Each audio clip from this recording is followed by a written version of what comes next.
dance for joy or lust or anger, and every time you haven't got... So welcome to Sensible Secondhand Reviews, the series where we look at sensible and practical cars that you can buy for between a budget of £5,000. This is a 2014 Mitsubishi Outlander PHEV 2-litre GX4H. But is it any good? Should you care? Let's find out, shall we?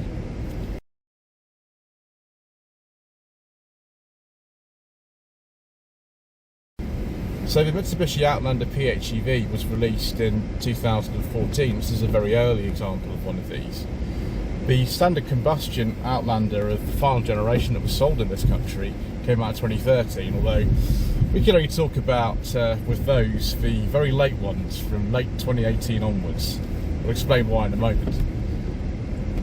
They actually continued all the way through until 2021 when Mitsubishi pulled out of this country entirely, and at one point they were the best-selling plug-in hybrid car of all in this country, mainly because of company car tax incentive, which meant that you could save hundreds and hundreds of pounds a month by up to one of these as opposed to like a 3 Series. This particular one's fitted with a 2-litre petrol engine which generates, combined with the electric motors, about 200 horsepower. The later cars from late 2018 onwards had a 2.4 engine which, when combined with electric motors, generated about 220 horsepower. This car has a 12 kilowatt hour battery, which gives you around, I'd say, about 20 to 25 miles of electric only range these days. The later ones were 13.8 kilowatt hour battery, but that wasn't too much more kind of in the way of electric range, because the way that the cars were tested changed from the NEDC cycle to the WLTP cycle in between those two figures being released, and so it gets about 25-30 miles.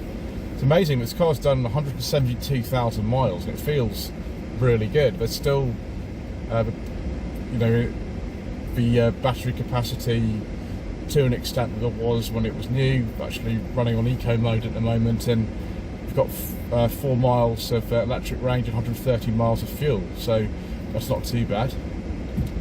Today we are near Watford once again, filming at the Grove, which is a location familiar to many people who were into the old sort of cult series that were filmed in this area between the late 50s and the early 70s, things like The Saint and the Champions, Department S, the Avengers. I've used many of the Avengers, and so I always enjoy coming here to film.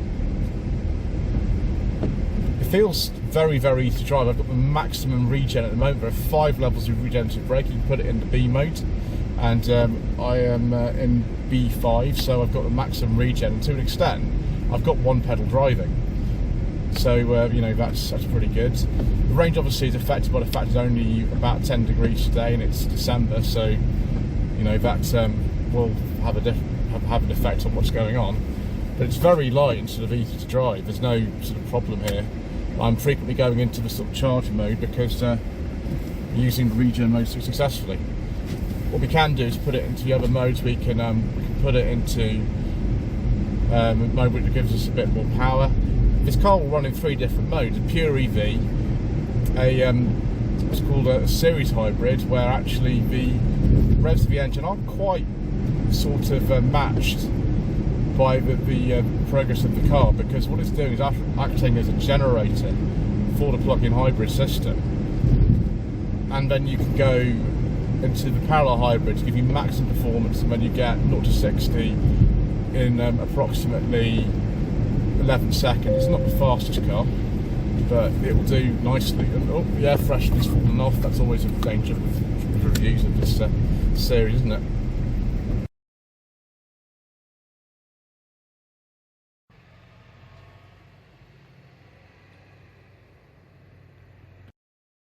Whenever I film at the Grove, it always seems to be raining, which is annoying, but never mind. Ibby has gone to sit in my Volvo whilst we continue in the pouring rain.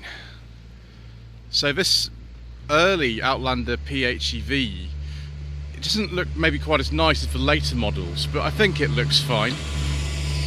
This car's done almost 170,000 miles, and I've had to leave the ignition on because if I turn it off, the mirrors fold in. In fact, we'll just maybe just do that actually, because that rear wiper is going to be going on its own, which isn't best. Keyless entry, of course.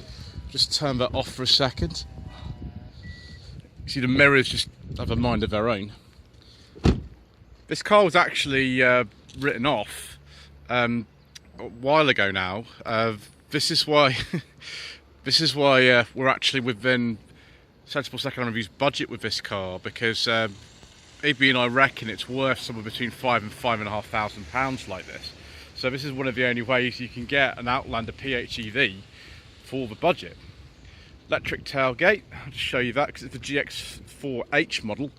You got all the bells and whistles this time.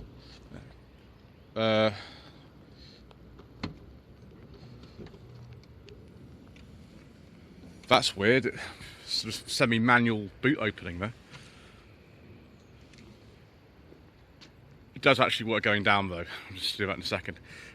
The boot capacity is strange. I've had it as sort of 591 litres, but I've also heard 731 litres. I think that's probably because if you look under here, first of all you'll see that there's a storage compartment there, and there's one of the 12-volt batteries, and actually you can put all the charging leads under there, so maybe it's this compartment that counts towards that overall figure, I don't know. Because I only asked Ibby if I could film this car yesterday because I happened to be in the area. I'm afraid it's a little bit filthy inside, he's not had time to clean it. But weirdly, although you can't get a 7-seat option on the PHEV model, you've still got the little storage areas for if you did have 7 seats. Boot capacity is not that different actually in comparison with the standard combustion model, so that's pretty impressive. So let's see if this actually will work now. There we go. It's not bad. You know, the car's almost 10 years old and it's done 170,000 miles and that still works. That's not bad. I actually heard these are really reliable cars. Now on the combustion model you can slide these rear seats back and forth up to 25 centimetres. I don't think you can with the plug-in hybrid ones, but nevertheless there's still loads of room in here. We've got the sunroof on this particular model. The headroom's not quite as good as I'd imagine. It's sort of more imagined than in reality, because you can see there's sort of a cutout up here for where your head might sit. If you just look ahead of you, you think you're going to bump your head moving forward, but you don't. So yeah, we've got map pockets in here, we've got door bins, we've got this sort of leather which apparently looks like plastic but it's actually real leather. All sorts of things. And here we've got an armrest for holding a nice 4-colour biro. And you can, if you want to, recline the seats back like that. See if that was 4-colour biro. There it is, 4-colour biro. Excellent. We always wanted one of those at school, didn't we? There's no 12-volt socket in the back of here. I presume it's because it's an early car and they didn't have them. But overall, yeah, it's quite spacious. I don't think I'd like to be in this middle seat though. It doesn't look like it's particularly comfortable in comparison to the outer ones. But for travelling with 4 people, unless one of them is incredibly tall, it should be absolutely fine. Let's go and get in the front. That's really easy getting in out, actually. It's really easy. Right. Okay, Outlander PHEV mats. Oh, it's not quite as hot as low mileage as I thought. Actually, the last MOT was 168. This is now 172, so it's actually over 170,000 miles now. Ippy tells me he's done 8,000 miles in this car since he bought it. So power on, rear wiper is on as well. I might have to turn that off. There we go. Is it going to beep at me? Yes, it is. All sorts of beeps. There we go. So we don't get a rev counter. Instead we get charge, eco, and power. There are actually 3 different modes in this car. How do I shut that up? Hold on a second, viewers. Ooh, the mirrors just folded out. That was fun, wasn't it? So press brake pedal to start. Charge as if you got regen braking. Actually, these paddles on here, but nothing to do with the automatic gearbox. They're to do with the level of regen. And if I was driving this, I would be on maximum regen. That's the way I always drive cars. But you can put it into the eco mode in here. You can also actually charge the battery on the motorway whilst you're driving along with the petrol engine, which is fun. And you can actually save charge as well. these days I think Ibby has said the quoted electric range on this car when it was new was about 32.5 miles. I don't think you get more than about 20 or 25 these days out of one of these, particularly, you know, outside temperature's 9 degrees and it's December, so, you know, don't be sort of expecting amazing things of that. But yeah, we've got park is actually this weird thing here. Electric handbrake, I think, as well. I'm afraid what I said earlier was wrong, viewers. We've got a normal handbrake in this car, which is interesting. B mode, I think we'll be going into that for some regen braking. Cup holders. We should have a USB socket, but it doesn't seem to be one around there. It must be somewhere else. Quite a small touchscreen by modern standards, but when the car came out 2014, that was probably quite impressive. No Android Auto, Apple CarPlay. They didn't come in until I think 2018 actually. Might have been before that, but I know the 2018 models and onwards, with the for 2019 model year, they came out 2018 for the 19 model year. They have no sat nav, but they do have Android Auto, Apple CarPlay, which I think for most of us that'll be more useful. So have a look at some of the modes in here. This is actually, gosh, quite a complicated thing. There's a Navi menu, there's all sorts of things in here. Is it going to show us where we are? Yeah, there we go. Apparently we're off-road somewhere. That's nice. So for your seat modes, that'll be the modes for the stereo, yeah, all that sort of stuff. USB port, I'll have to find that actually. Then we can go map, settings, it'll be all kinds of weird sort of stuff in here. Yeah, display, it's not that exciting, is it really? It's one of these early touchscreens, they're not that exciting really.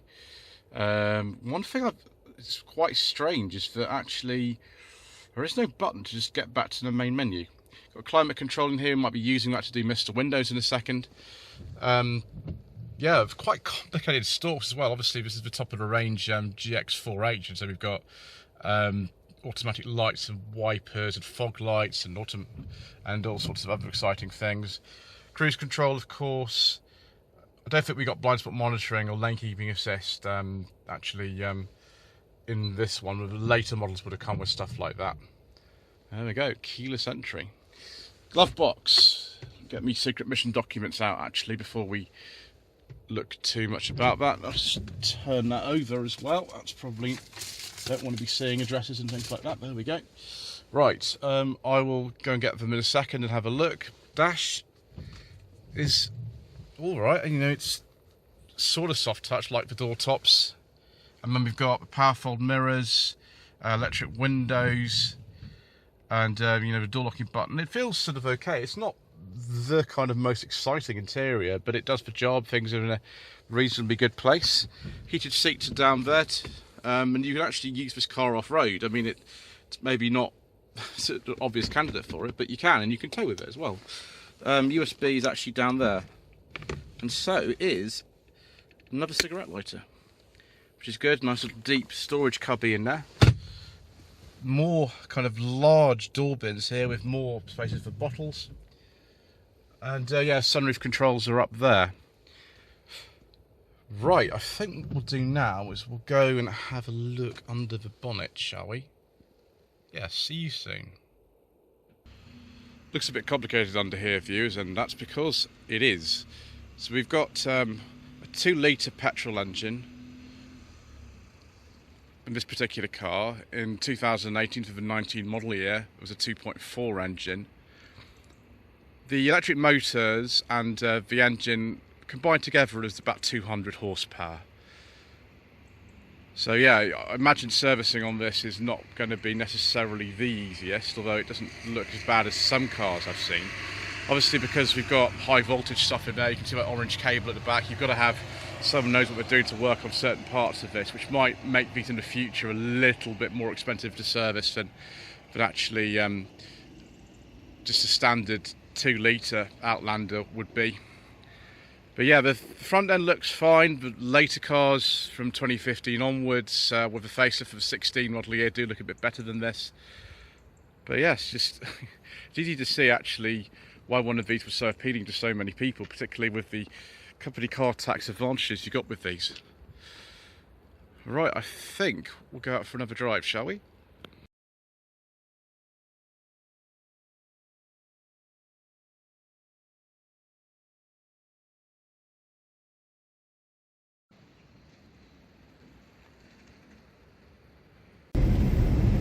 what I've noticed in the eco mode, which is sort of pure EV, there goes the air freshener again, is that this car's a little bit slow off the marks. We might go into normal or power or something. It says normal, to get a bit more power just getting off from standing starts and traffic lights that we've just encountered. So we might change that. But yeah, it's very, very well behaved. I cannot believe the mileage on this car, and there's no clunker suspension. Everything works, including the climate control.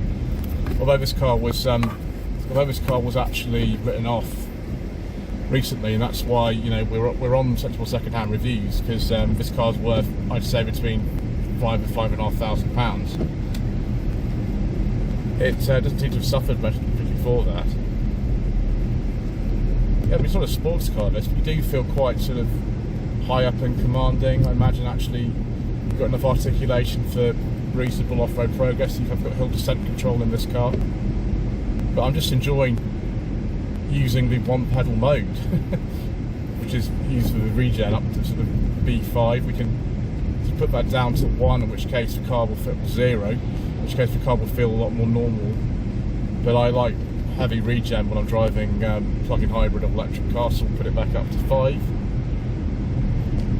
I just don't understand why, if you did lots and lots of motorway miles, I mean, you wouldn't get anywhere near the claimed 148 miles per gallon in this unless you were charging every single day, which takes around, I think it's about 6 hours on a standard 3-pin, a little bit faster on a home wall box, and then you could actually charge this on a rapid charger in the motorway services up to 50 kilowatts, in which case you would get up to about 80% in about 30 minutes. Don't know whether it would be different these days. I mean, you know, it's almost 10 years ago these cars came out. Thank you, air freshener.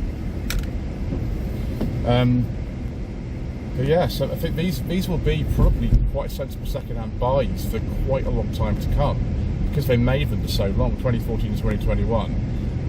And the company that's imported the Mitsubishis into this country did agree to actually support cars for their 5-year warranty that a lot of these came with. So some of the sort of later ones, 2020, 2021, most certainly within that period. And I'm sure, because they were so popular, that actually parts of availability should be good for quite a while to come.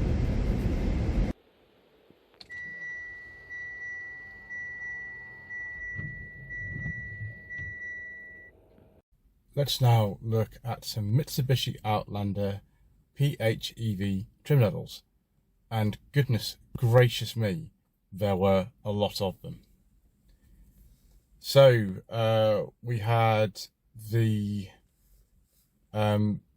GX4H, which is this one, but others like the GX3, GX5, sometimes with an H, sometimes without. And then we had things like the 4H, 4HS, the 5H, the 5HS. They were just Lloyd. I don't remember the difference between all of these. The standard Outlander, the trim levels were numbered from GX2 to GX5 originally, and with the facelift in 2015 for the 2016 model year, they changed to numbering between 2 and 5, sometimes with an H after them. Then in 2018 for 2019 model year, the final facelift, the trim levels changed again to be called Black, Dynamic, Dynamic Safety, Exceed, Exceed Safety, and then at some point there were special editions like the Giro, the Keiko, the Kuru, I think it was, and the Verve. With this pre-facelift example, the claimed miles per gallon was 148, which you'd only get really around town if you'd actually fully charged it. At the time, because of a £5,000 government grant for electrified vehicles, this cost the same as the combustion Outlander we don't talk about. The petrol motor is actually front wheel drive only drives the front wheels. The electric motors can drive either the front or the back. That's how you get the four-wheel drive system.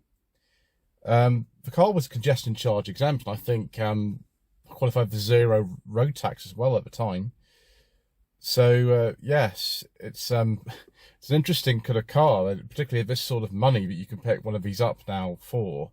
Although most of them will be a little bit more than £5,000. So where does that leave us, viewers? The Mitsubishi Outlander plug-in hybrid, is this a car that you should consider for your hard-earned budget of £5,000 or more?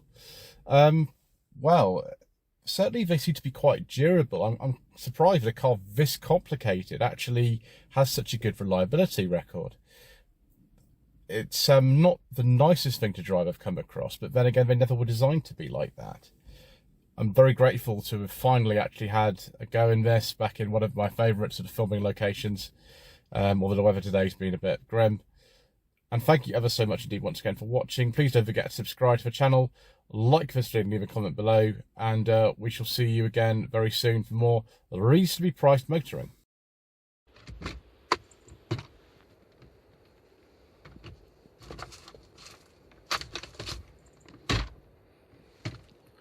Disappointing.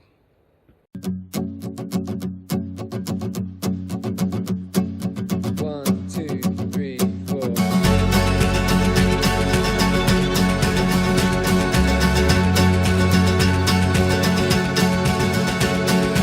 Every blue day, every day with blue skies.